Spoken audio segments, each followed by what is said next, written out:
सुप्रभात बच्चों, accent academy online classes में आपका स्वागत है। आज का हमारा प्रकरण है तृतीय पाठ स्वावलंबन।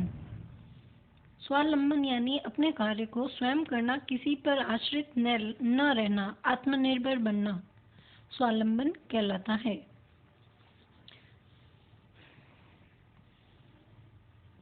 कृष्णमूर्ति श्रीकंठस्य मित्रों आस्ताम। कृष्णमूर्ति और श्रीकंठ दो मित्र थे।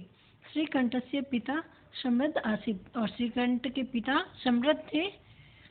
अतः तस्य भवने सर्वविधानि सुख साधनानि आसन्। इसलिए उनके घर में बहुत सी सुख सुविधा थी, बहुत से साधन भी थे। तस्मिन् विशाले भवने चत्वारि स्तंभा आसन। उनके विशाल भवन में, बहुत बड़े घर में 40 स्तंभ थे, खंबे थे। तस्य 18 प्रकोष्ठेषु, और 18 प्रकोष्ठ थे, कक्ष थे, जिसको रूम कहते हैं। 50 गवाक्षा, और 15 खिड़कियां थी। चतुश्चत्वारिंशत् द्वाराणि। चत्वारिशत होता है 40, और इसके आगे चतुष जुड़ा यानी कि 44, 44 द्वार थे। षट त्रिशत, त्रिशत होता है 30, और षट हुआ तो 36 विद्युत व्यंजनानि च आसत्। विद्युत व्यंजन यानी कि विद्युत के पंखे थे। तत्र 10 सेवका निरंतर कार्य कुर्वन्ति स्म। वहाँ 15 सेवक निरंतर कार्य करते थे। कहाँ? श्रीकंठ के घर में। श्रीकंठ के घर में बहुत सुख सुविधा थी, बहुत बड़ा घर था। वहाँ पे 40 स्तंभ थे, 18 कमरे थे, 15 गवाक्षा यानी कि खिड़कियाँ थी, चतुश्चत्वारिशत यानी 44 दरवाजे थे, षट त्रिशत यानी कि 36 विद्युत व्यंजनानि यानी कि पंखे थे। तत्र 10 सेवका निरंतर कार्य कुर्वन्ति स्म, और वहाँ पे 10 सेवक हमेशा कार्य करते थे। परम कृष्ण मूर्ति माता पिता च निर्धनतो कृषक दंपति। लेकिन दूसरी ओर कृष्ण मूर्ति के माता पिता बहुत ही निर्धन थे और कृषक दंपति थे, किसान थे। उनके माता पिता दोनों किसान थे। तस्य गृहम् आडंबर विहीन साधारणश्च आसीत्। और उनका घर किसका? कृष्ण मूर्ति का।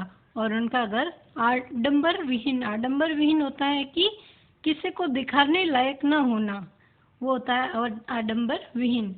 तो उनका घर आडंबर विहीन और साधारणश्च साधारण था। एकदा श्रीकंठ तेन सह प्रातः 9 तस्य गृहम् अगच्छत्। एक बार श्रीकंठ उनके साथ में तेन सह यानी कि उनके साथ में प्रातः 9 प्रातः 9 बजे उनके घर में आए। कौन आए? श्रीकंठ। किसके घर में आए? कृष्ण मूर्ति के घर में। तत्र कृष्ण मूर्ति तस्य माता पिता च स्वशक्तया श्रीकंठस्य आतिथ्यम् अकुरुत्। तो वहाँ पर कृष्ण मूर्ति ने अपने माता पिता के साथ में स्वशक्तिया अपनी शक्ति के अनुसार श्रीकंठ का अतिथि स्वागत किया। एतत् दृष्ट्वा श्रीकंठ अकथयत्। यह देखकर, दृष्ट्वा में कत्वा प्रत्यय आया है, इसका मतलब होता है देख करके। श्रीकंठ अकथयत्, श्रीकंठ कहता है, हे मित्र, अहम भवता सत्कारणेन संतुष्टो अस्मि। मैं तुम्हारे, आपके, भवता यानी आप होता है, मित्र में तुम भी बोल सकते हैं। सत्कारणेन संतुष्टो अस्मि, तुम्हारे सत्कार से, अतिथि सत्कार से संतुष्ट हुआ हूँ। अस्मि आया है, अहम आया है, इसलिए यहाँ पे अस्मि लगा है। उत्तम पुरुष बहुवचन का रूप। केवलम इदमेव मम दुखम यत् तव गृहे एको अपि भृत्यः नास्ति। केवल इदमेव, यह ही, एव यानी ही, इदम यानी यह ही, मम यानी मेरे, मेरा दुख है कि, दुखम यानी दुख, यत की, तब ग्रहे तुम्हारे घर में कोई भी, को अपी यानी कोई भी, भृत्य यानी नौकर, न अस्ति नहीं है, नास्ति यानी न अस्ति नहीं है, तुम्हारे घर पे कोई भी नौकर नहीं है। मम सत्काराय भवता बहुत बहु कष्टम जातम, मेरा अतिथि सत्कार करने पर तुम्हें बहुत कष्ट हुआ है। मतलब तुम्हारे घर में कोई भी नौकर नहीं है और जब तुमने मेरा अतिथि सत्कार किया है तो तुमको बहुत ही कष्ट हुआ है। मम गृहे तु बहव कर्म करा संति, मम यानी मेरे, गृह यानी घर में, तू यानी तो, बहव यानी बहुत सारे, कर्म करा यानी नौकर, संति यानी है। संति क्यों लगा है? क्योंकि बहुवचन का रूप है। बहव यानी बहुत सारे, जब बहुत सारे आता है तो संति लगता है। तो मेरे घर में बहुत सारे नौकर हैं। तदा कृष्ण मूर्ति अवदत्, तब कृष्ण मूर्ति बोलता है, मित्र मम अपि अष्टो कर्म करा संति। तब कृष्ण मूर्ति बोलता है कि मित्र मेरे भी 18 कर्म करा यानी 8 यानी 8, मेरे भी 8 कर्म करा यानी 8 नौकर है। संति यानी है, क्योंकि 8 भी बहुवचन का रूप है इसलिए यहाँ पे भी संति आया है। 8 नौकर है।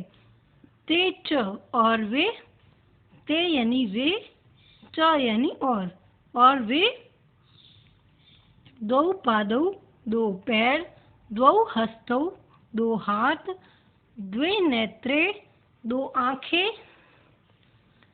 द्वे श्रोते 2 कान, इति आदि। मतलब मेरे भी 8 नौकर है। कौन कौन से हैं वे? 2 पैर, 2 हाथ, 2 आँखें और 2 कान आदि। एते प्रतिक्षण मम सहायका, ये प्रतिक्षण हर समय मेरी सहायता करते हैं, मेरे सहायक हैं और मेरी सहायता करते हैं।